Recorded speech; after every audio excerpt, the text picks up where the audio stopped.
In January of 2019, a company that rented desks and called them communities was valued at $47 billion. That is more than Ford Motor Company, more than Delta Airlines, more than most of the airlines in America combined. 9 months later, that same company filed paperwork to go public, and Wall Street read the fine print for the first time. Within 6 weeks, the valuation had collapsed to somewhere between $10 and $15 billion. The founder was pushed out. The public offering was withdrawn entirely. 4 years after that, the company filed for bankruptcy. Today on Collapse, we open the file on WeWork, a story that is not really about office space. It is about how a story can substitute for a business model for almost a decade, and about a mechanism that is quietly running again, right now, inside the AI boom. Chapter 1. The Founding. WeWork was started in New York in 2010 by Adam Newman and Miguel McKelvey, who leased a floor in a Brooklyn building and subdivided it into shared desks and private offices for freelancers and small companies. The co-working idea itself was not new and not crazy. Cities were full of solo workers and small teams who did not want to sign a 10-year office lease. WeWork's real innovation was not architecture, it was atmosphere. Reclaimed wood, kombucha on tap, a beer fridge, a sense of belonging that Neumann described as a capitalist kibbutz. He talked about the company's mission in almost spiritual terms, telling employees and later investors that WeWork existed to elevate the world's consciousness. Remember that phrase. It will appear again in a legal document in front of the entire investing public. Chapter 2. The money finds its believer. In December 2016, SoftBank's Masayoshi Son visited WeWork's New York headquarters for what was scheduled as a 2-hour tour. He was running late for a meeting with President-elect Trump, so the tour lasted 12 minutes. Son then invited Neumann into the back of his SUV, pulled out an iPad, and sketched the outline of a deal on the spot. Half an hour later, he emailed over a digital napkin contract. The result was a $4.4 billion investment from SoftBank and its Vision Fund, at a valuation of roughly $20 billion, roughly double what WeWork had been worth days earlier. No extended diligence, no competing term sheet. A $1 trillion fund had just decided, in the time it takes to walk around an office, that a co-working company was worth as much as some national airlines. That single ride created the gravitational pull that shaped everything WeWork did for the next 3 years. Chapter 3. What the company actually did, stripped of the language. WeWork signed long leases on office buildings, frequently 10 to 15 years, locking in fixed costs for over a decade. It then subdivided that space and rented it back out on flexible monthly or annual terms to freelancers and companies. That is a real estate arbitrage, borrowing long and lending short, and it is a strategy with a well-known failure mode. If a recession hits and tenants leave, the flexible income disappears within months, while the fixed lease obligations remain for years.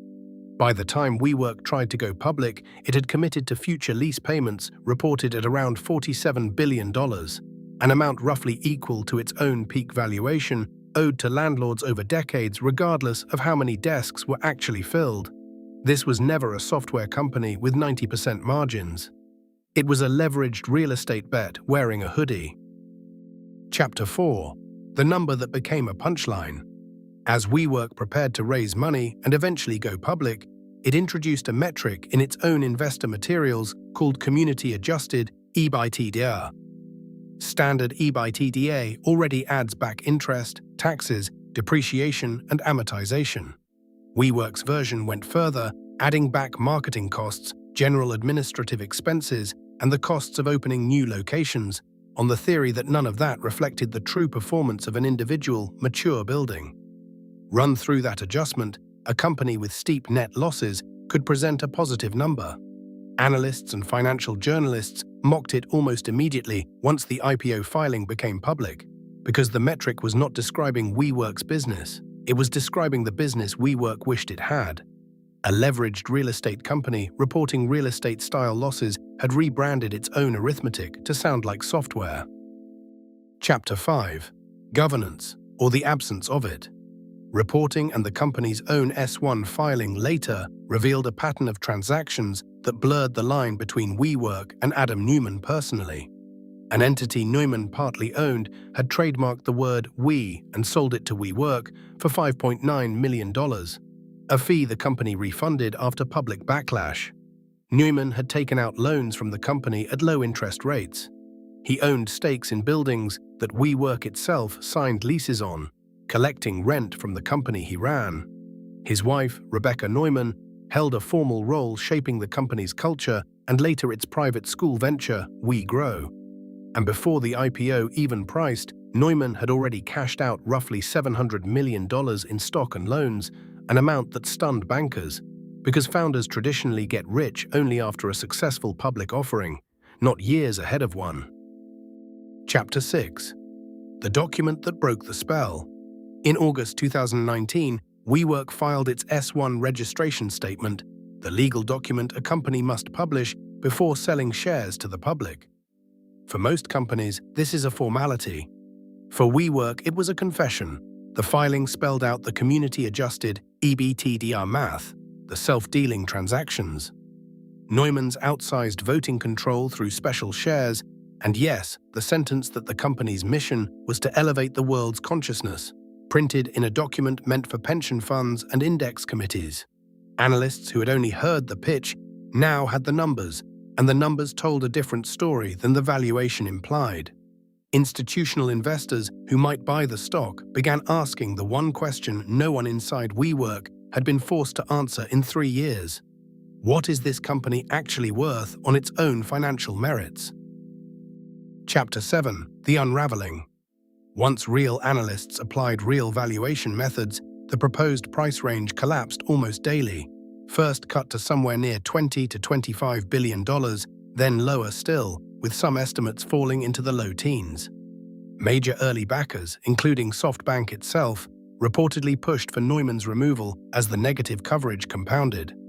On September 24, 2019, Neumann stepped down as chief executive, replaced by co-CEOs Artie Minson and Sebastian Gunningham. 6 days later, on September 30th, WeWork formally withdrew its IPO paperwork entirely. A company that had been valued at $47 billion in January was now unable to convince public markets it deserved to be a public company at all, and the clock had run out in a matter of weeks, not years. Chapter 8. The Rescue and its Price. With the IPO dead and cash reserves shrinking fast, WeWork needed emergency funding to avoid running out of money within weeks.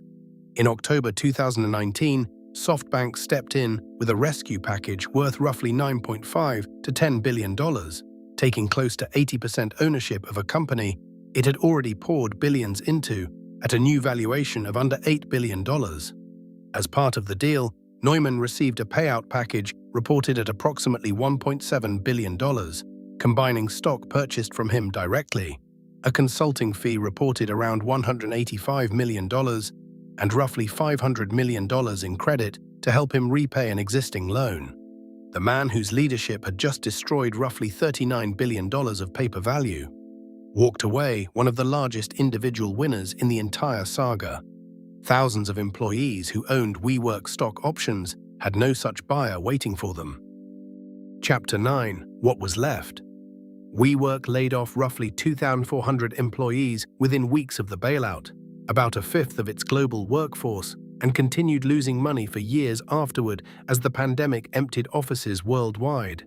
The company eventually went public in 2021 through a different route, a merger with a blank check acquisition vehicle at a fraction of its old ambitions. It never approached profitability. On November 6, 2023, WeWork filed for Chapter 11 bankruptcy protection in New Jersey, listing roughly $18.65 billion in debt against about $15 billion in assets. The filing let WeWork exit thousands of leases and erase around $3 billion of debt, and the company emerged from bankruptcy in June 2024, restructured, shrunken, and debt-free, but a shadow of the business that once claimed to be worth $47 billion. Chapter 10. Zoom out, because this is the part that matters going forward. WeWork's core error was not that Adam Neumann was eccentric. or that community-adjusted EBITDA was a silly name. It was that a business with the margin structure and risk profile of commercial real estate was priced, funded, and governed as if it were software, because that story was more fundable. A board that included one of the world's largest investment funds approved trademark payments to its own CEO, tolerated related party leases, and let one person control the company through super voting shares. Because questioning the story felt like betting against the money, that governance failure, not the ping-pong tables, is what should worry you about any company today wrapping a capital-intensive, physical business in the vocabulary of artificial intelligence and asking for a software multiple in return. Let's close the file. WeWork raised over $10 billion from SoftBank alone, reached a $47 billion valuation on the strength of a story, and needed only 6 weeks of public scrutiny to lose most of it. The founder left with $1.7 billion. The company left, eventually, into bankruptcy court. Nothing about desks, kombucha, or exposed brick was ever going to justify software economics on a real estate balance sheet, and no amount of belief changed the lease payments coming due.